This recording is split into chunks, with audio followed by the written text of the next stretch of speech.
Bonjour à tous.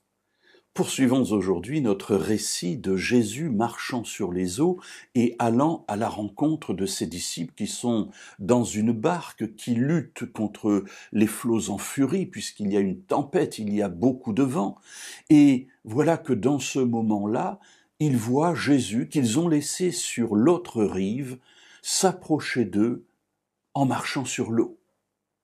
Alors, ces hommes, parfois un peu crédules, parfois un peu superstitieux, n'ont comme explication logique à ce qu'ils voient que c'est un fantôme. Mais un fantôme, ça fait peur. Et même ces hommes faits ont peur. Et ils crient, ils poussent des cris, c'est un fantôme, disent-ils. Alors dans l'Évangile selon Matthieu, au chapitre 14 et au verset 27, nous voyons la première parole que Jésus va adresser à ses disciples apeurés.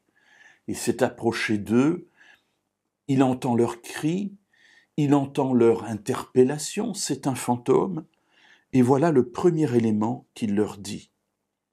Il leur dit aussitôt, il faut les calmer, il faut les rassurer. Et il leur dit, rassurez-vous, c'est moi, n'ayez pas peur. Alors plusieurs éléments, rassurez-vous, n'ayez pas peur. Dans les difficultés que traversent les disciples à ce moment-là, c'est le premier élément dont ils ont besoin. Rassurez-vous, n'ayez pas peur. Mes amis, dans mon expérience pastorale, j'ai remarqué, et dans ma propre vie, j'ai remarqué que la première chose dont j'ai besoin dans les difficultés que je peux traverser, ce n'est pas toujours une solution. Bien entendu, on aime la solution parce qu'elle met de côté définitivement les problèmes que nous traversons.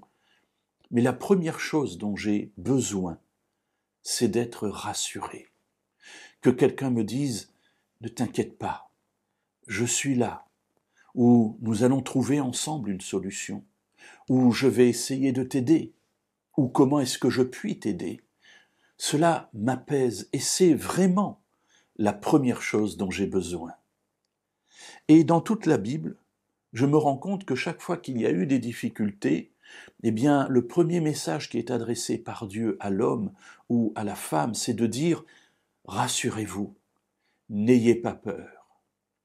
Le deuxième élément, évidemment, c'est de se dire « Oui, mais bon, c'est facile de dire « Rassure-toi, n'aie pas peur », mais dans les difficultés devant lesquelles je me trouve, imaginez-vous vous trouvez devant un fantôme, eh bien, on ne sait plus où se mettre, on a peur et on pousse des cris comme tout le monde.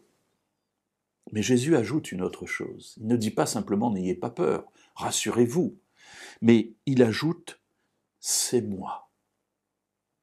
Et cela, mes amis, c'est quelque chose de réconfortant.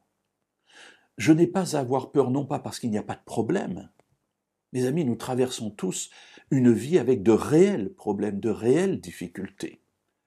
Et il ne faut pas aller vers les gens qui traversent ces difficultés en disant « c'est pas grave ». Si, mes amis, c'est grave. Parfois, des situations sont extrêmement graves. Mais Jésus, en s'approchant de nous dans ces moments-là, nous dit « N'ayez pas peur, c'est moi ».